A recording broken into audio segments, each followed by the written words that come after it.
So, one of the 3 fast tracking tools that I spoke about was the dreaded VIDEO. Yes, I know, I can hear you all squirming and wriggling in your seats and possibly even avoiding watching this video because you just have such an aversion to appearing in video. And let me tell you that that was me up until a few months ago. And as I have used it more and more and gotten more and more used to being in front of the camera, I love talking to myself. What can I say? Practice it in your mirror at home. No, but I mean, that's just really being quite flippant about it. I'm going to get a little bit serious about video, and what I want to do is I've compiled quite a comprehensive list of statistics around the impact that video is going to be having with the next couple of years. So bear with me while I absolutely overwhelm you. I shouldn't tell you that I'm going to be overwhelming you, but bear with me while I tell you about video and why it is that you should be using it. So, first and foremost, we know that video research is starting to show that video is becoming a consumer's favorite type of content to see what is on social media or to consume social media. A lot of the statistics that I am going to be quoting have come from HubSpot, which is very robust in performing their research and very well respected, from WordStream, from Cisco, from Alexa. So I'm not going to tell you individually where this information is coming from, but I do want to just assure you that I'm not pulling fluff out of the air to try and convince you to go the video route. So they're becoming the consumer's favorite way of consuming content. In fact, 85% of consumers want to see more video content from brands, and 72% of consumers would rather learn about a product or service by way of video than through any other means. If we look at how video traffic is increasing in traffic numbers and consumption, by 2022, video will make up almost 100% of all consumer internet traffic, 15 times higher than it was in 2017. Already, by the end of 2020, the predictions are that video is going to make up something like 82% of internet traffic and how consumers consume their traffic. 78% of people watch online videos every week, and 55% view online videos on a daily basis, deliberately, through choice, okay? Social media posts that include video have 48% more views, more than double the views of social media posts that only have pictures or don't have any kind of visual content at all. Video marketers, so people who are using video to market their products, get 2/3 more qualified leads than their counterparts who aren't using videos. And what we find is that videos get 1,200% more shares than text and images combined. It's a no-brainer, and this is across all social media platforms. If we look at YouTube alone, YouTube is the second most popular website on the internet after Google. They've got something like 23 million subscribers. So those are people who have actively subscribed to different YouTube channels. For example, I've got subscribers on my YouTube channel, and over 1.9 billion people use YouTube. That's about 1/3 of all internet users. YouTube videos have 5 billion views every single day. Then if we just take Facebook on their own, one of Facebook's executives, and I think it was Mark Zuckerberg, but certainly their short to medium term strategy is to become YouTube's biggest competitor. And the prediction by this executive was that on Facebook, on their platform, all of the content by 2021 will be video, no text. All of it will be video. 62% of people said that they were more interested in a product after seeing it in a Facebook video. How's that? It's a no-brainer. That's 2/3 of people were more interested in a product after they'd seen it on Facebook in a video. Facebook itself has over 8 billion video views per day. So let's go back to YouTube with 5 billion video views every single day. Now, Facebook has got, I can't remember the exact figures, but Facebook has got something like, I think, 7 billion, almost 7 billion members. 75 million people visit Facebook's video platform every single day. So there's actually a watch list or watch section that you can go to on Facebook just to watch videos. If we look at other social media platforms, LinkedIn, video campaigns on LinkedIn have 50% higher view rates. So even LinkedIn is starting to kind of rise up in terms of people wanting to consume their content on LinkedIn via video. If we look at video just from a business perspective, people who watch video retain 95% of a message when they watch it versus only 10% of the message when they read it in text. Now, I know the way that I consume my media, I like podcasts. I listen to them while I walk my dogs. So I listen to a lot of audiobooks, but I will confess that most of my audiobooks, or the ones that I really, really like, I actually get them in either hard copy or as ebooks, so that I've got the text versions as well. And it's interesting how when I'm reading the hard copy or ebook version, I can actually hear the audiobook playing in my head. How's that? The average person spends 88% more time on a website page that has video content on it than they do on a static website page. So your very first website page needs to have some kind of an introductory video about your company and what it is all about. It's something that I've got on my to-do list, so watch my space.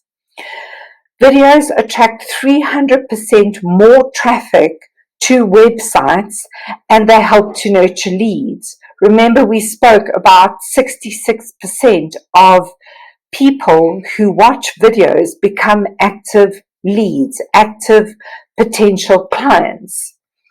Websites are 53% more likely to reach the first page rankings on Google if they include video. I mean, there can be no single other bigger incentive is the word that I'm looking for, to use video than to want to appear on the first page of of Google results. Including a video on your landing page can boost your conversion rate by up to 80%. And on average, people spend 2.5 times more on pages with video than without. So if you want your website to really work for you, to attract traffic and to keep your traffic engaged, you have to have video on it. It's a no-brainer. 64% of consumers will make a purchase after watching branded videos on social media platforms.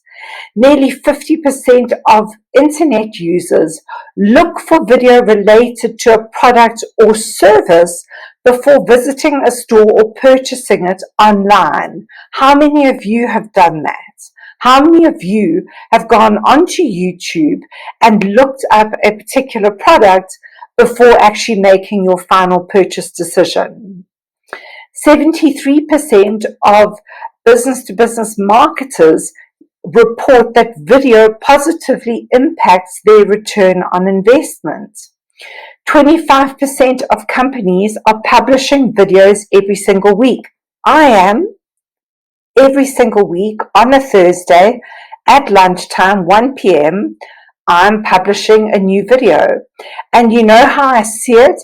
I see it as building up a series of assets that I can share with my clients. In fact, today alone, I've had 2 coaching sessions, and after each coaching session, I have said to my clients, at the end of the session, I'll quickly email you the video that I did on XYZ so that you can have a look at it. 93% of marketers use videos. For those of you coaches out there who want to get into the corporate market, here's some information, and who struggle to get to executives. 59% of executives say that they would rather watch a video than read text.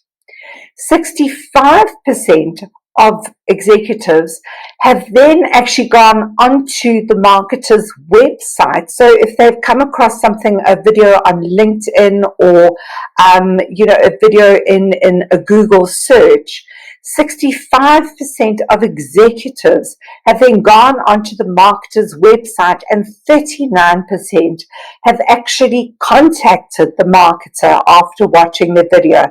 And that's from Forbes, so that's a really credible source to have that kind of information. If you want to be getting in front of executives, you've got to be on video. Let's look at the impact of video on product users or consumers. So 97% of marketers say that video has helped users gain a better understanding of their products or services. 52% of marketers say that video is the type of content with the best return on investment. In other words, they see the best response from videos that they publish.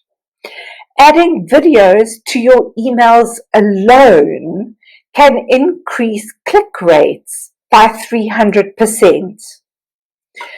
50% of viewers aged between 18 and 34 said that they would stop what they were doing to watch a video from their favorite creator or brand.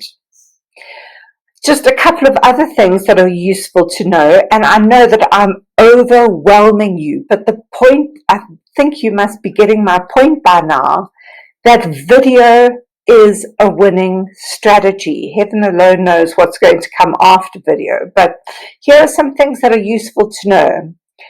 85% of videos are watched without sound, so it is vital that you take the extra time and trouble to create captions for all of your videos so that people can watch them without actually reading the sound. And of course, you're being a lot more inclusive that way because you're including an entire market who may be hearing impaired. Videos that are under 2 minutes long get the most engagement. So I've already lost that particular race.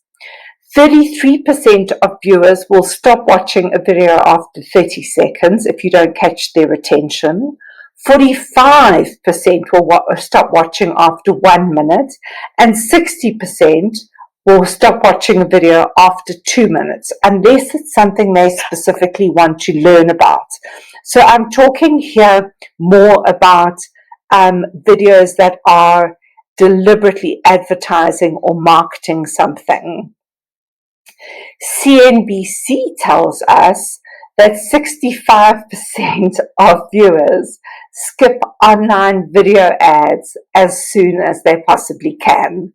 So in other words, videos need to inform your clients, they need to educate your clients, and they need to entertain your clients without your clients feeling as though they're being hard sold to. So here are the different kinds of videos that you want to create.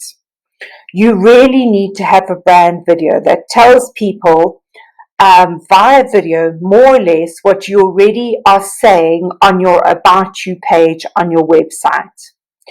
You will want to create sales videos for each of your products, again, saying more or less what you're already saying on your sales pages. And in fact, you would want to embed these videos on your sales and about pages because you need to cater for those people who prefer to consume their content audio visually.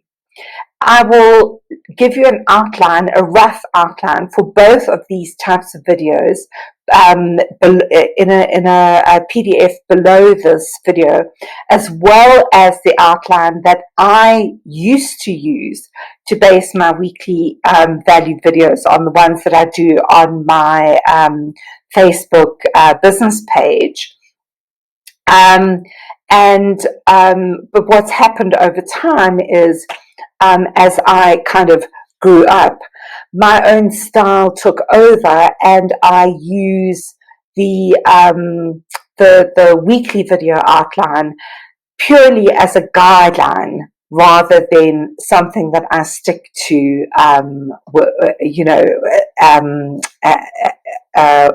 as a religion now.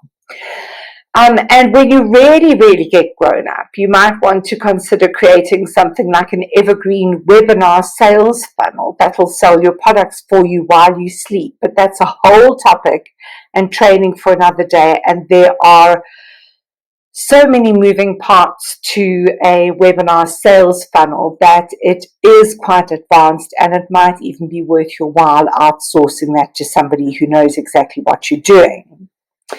Another way that you can use video is to get video testimonials from happy clients. Use Zoom and do it in an interview type situation where you ask them a series of pre-prepared questions and you just edit yourself out of the Zoom video. Alternatively, you could ask them to pre-record the video and just have that same series of pre-prepared questions that you ask them to answer in the pre-recorded video. Alternatively, you could ask clients to record a testimonial on their phone that they can just WhatsApp to you, where you could supply a couple of hints or suggestions for what they could include in their testimonial. Another way of using video that's not so intimidating because you've got somebody sitting near you or opposite you is to do interviews.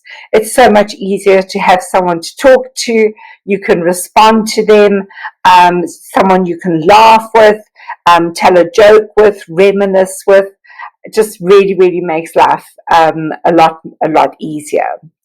You can do Zoom online trainings on topics that you're familiar with, record them and put them out later as webinars. I know for myself, I've done the same Zoom online training for different specialist groups on finding and defining your niche, which is my area of expertise. You can do explainer videos. So these would be the way that I use Loom to demonstrate how you can do different technical things. For example, in this module alone, on how to build funnels and how to do landing pages and sign-up pages or pop-ups. And if video is still too much of a challenge for you to overcome, the simplest and least challenging of all is to create a PowerPoint presentation and just talk to the slides without showing your face or your makeupless face or your bedhead. And the more you do it, the more comfortable you are going to get with it. Now, I always say to my clients, have you been on a Zoom webinar recently? Have you been in a GoToMeeting session? Have you had a WhatsApp call with a client recently? Well, you've been on video. You've already cracked it. So here are just a few rules that you want to try and start off with. Try and have an uncluttered background, and for goodness sake, don't sit with an open window behind you that the sun is streaming through, because then all we will see is this horrible dark lump and no expression on your face or anything. I show, in fact, in the early days, the vision boards that you can see hanging on the wall behind me, I used to actually remove them so that I just had a plain wall behind me, until one day I did a video talking about vision boards, and so I left them up, and there were so many positive comments on it that I've actually decided that they are now part of my own video background. If you have to, use natural lighting, but remember that the light in the morning, early morning and mid to late afternoon is best. So sit facing an open window and get as much of that flattering, soft, natural light on you, and try and avoid any shadows from things like window panes or burglar guards. I've got a very inexpensive ring light that I bought off Amazon, and you can buy a similar one from Take-A-Lot, and this has served me enormously well. I've had absolutely no regrets. To start off with, you don't even need a microphone or any fancy equipment.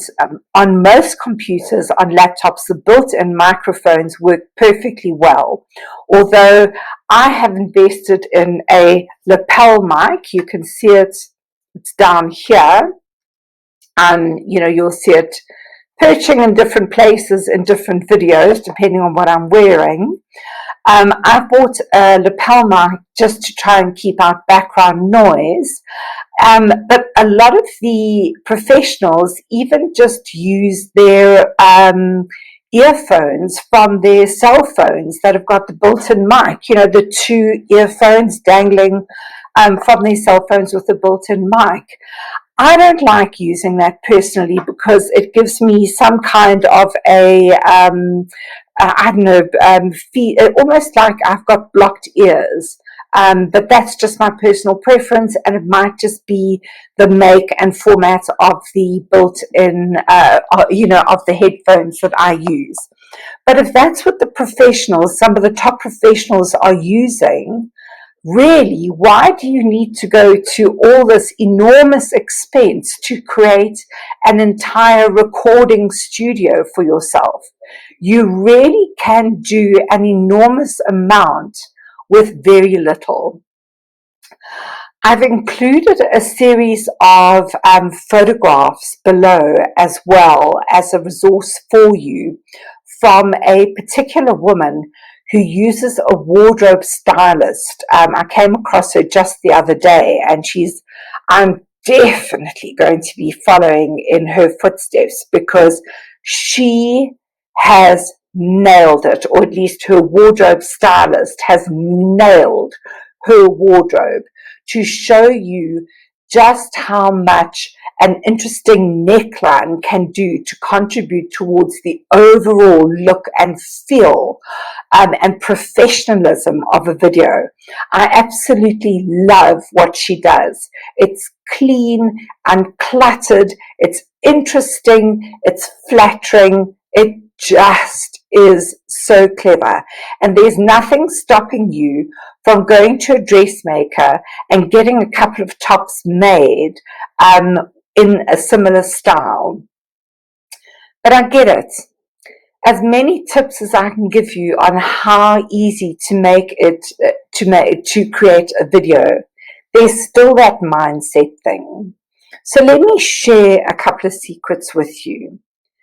I know you won't believe me when I say this, but I am an introvert.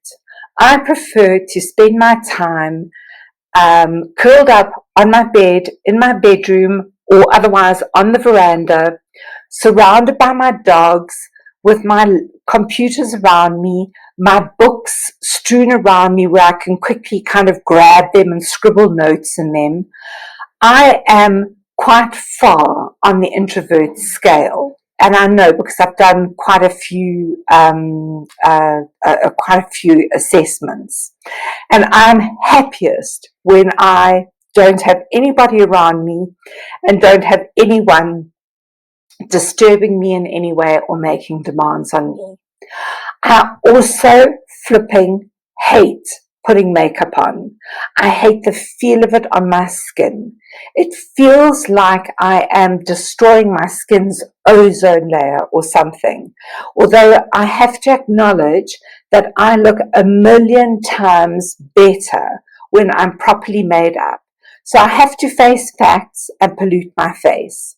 Having said that though, I am starting to try and mentally reframe it and treat putting makeup on as creating a work of art, like a regular art class that I go to every couple of days a week.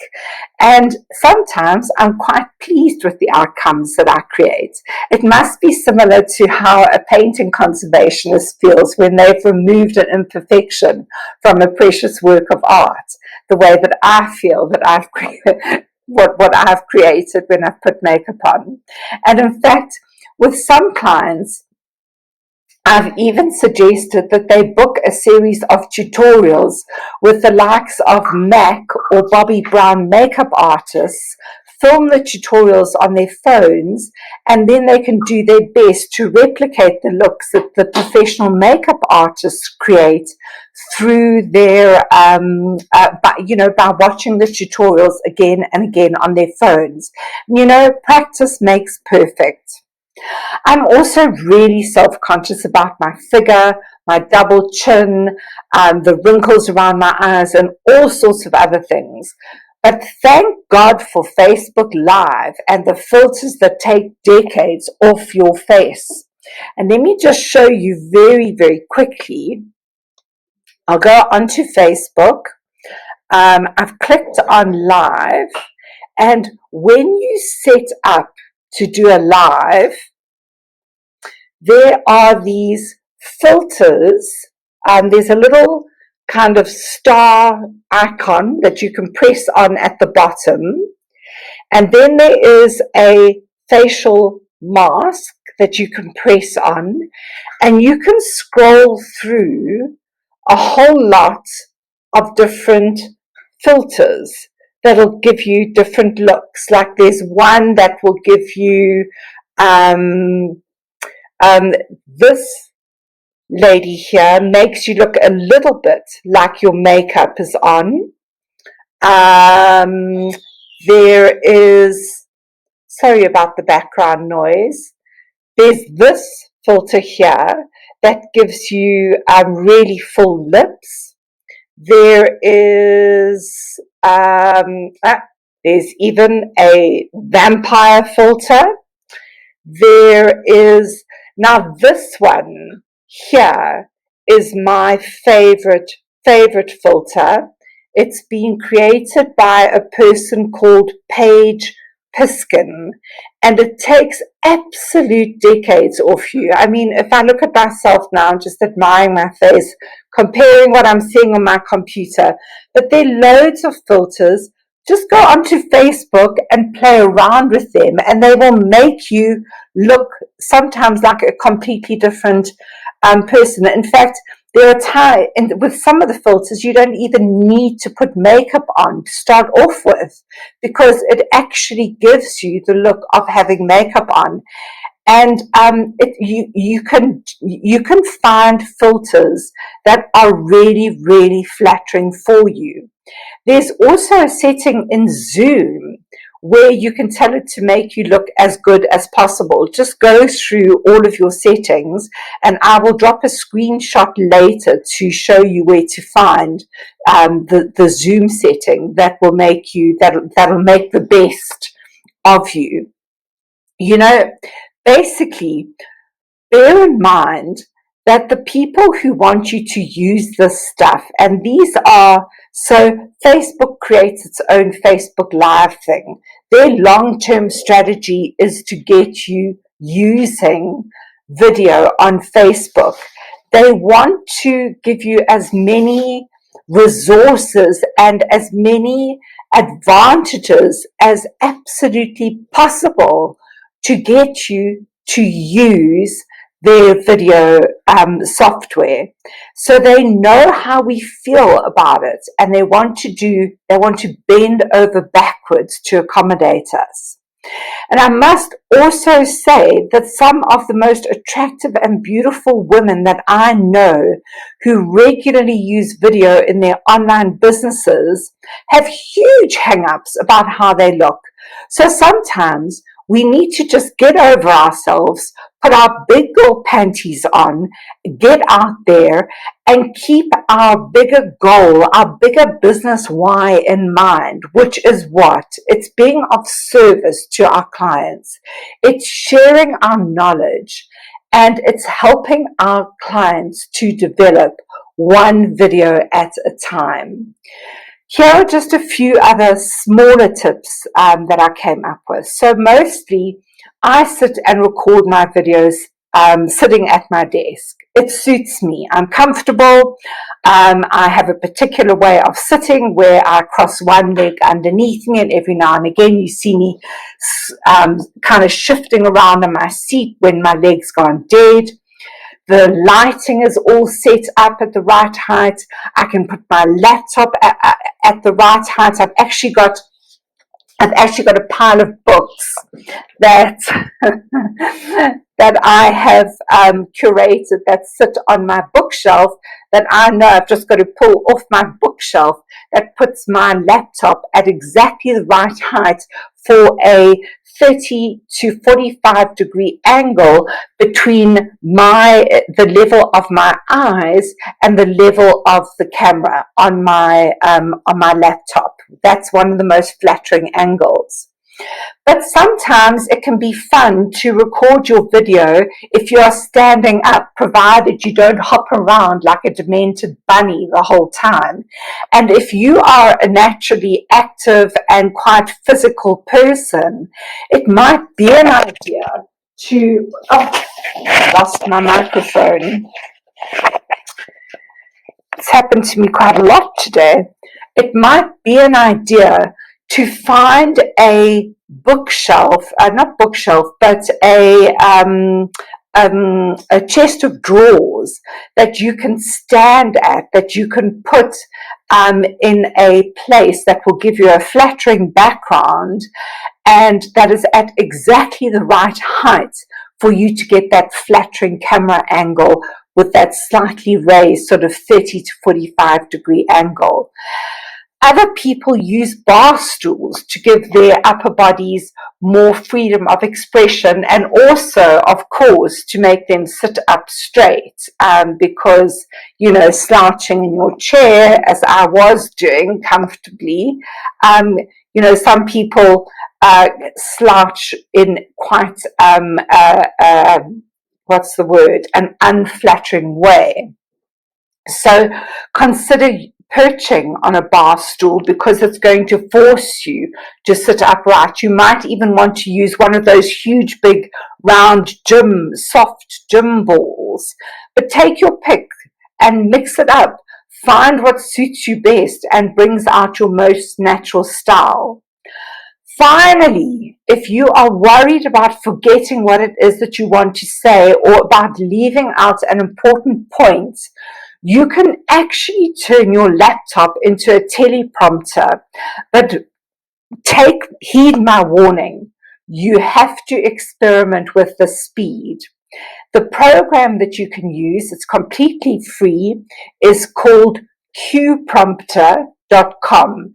CUE prompter, PROMPTER.com. Completely free and made for people just like you and me. I know, I was so excited when I first discovered it. But take my advice, experiment with it a couple of times and get the speed thing right, because you can get so badly tripped up if your script just goes rolling on and you've made a mistake and you've lost your place, and heaven forbid you've got to rush forward to your cue prompter and get it back to where you were. It's going to really, really put you off. In the early days, I started off scripting every single solitary word of my videos, and you can see me sitting quite woodenly in my chair in my early videos, reading word for word what I had written, depending, you know, and reading my script word for word. And, you know, sometimes I still do it depending on my personal mood and how confident I'm feeling and my levels of self-confidence. And, you know, I might be worried about my memory. I might not have had a good night's sleep the night before. Excuse the sun shining on my face. I'm going to shift a little bit just to avoid it. I might not have had a good night's sleep the night before, and I may just not feel on top of my game, and as though, you know, whatever it is, the message that I want to get across is going to come as naturally as possible. But I have shared Brienne Williams' video outline with you in a separate PDF underneath this video, and you will find it a game changer. I would also encourage you to go and sign up for her group. She does regular online trainings, and they are life-changing.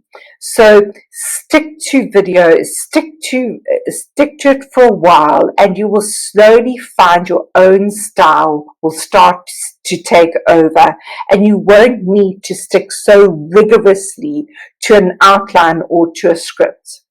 And at the end of the day, remember that it's your knowledge that you are sharing so generously. This is your video, this is your space, this is your studio. And if you even want to think of it, and think of the people who are going to be watching your video, think of them as the guests that you are inviting into your home or office. So you get to dictate the terms. And so what if they judge you? You know, if they decide not to watch the whole video, there are going to be hundreds of other people who will watch the whole video from beginning to end, because you are offering so much value. Also, not every video is going to be word perfect. You're not going to be at your scintillating best all the time. There are certain days where I feel really, really under the weather, and the last thing I feel like doing is scintillating in front of a camera, especially with my regular Thursday videos. There are times when I wish that I had not made that personal commitment to myself. But if I didn't show up, what would I be role modeling? And let me tell you that almost without exception, every single time, the adrenaline and endorphin rush that you experience while you are recording your video will elevate your mood and make you feel so much better by the time you've finished. So if for no other reason, do it for yourself, do it for your business. Build assets for your business, and remember that at all times you are sharing your knowledge selflessly and serving your clients. So I hope that's going to encourage you, and I hope that I'm going to see a whole lot more of you on video.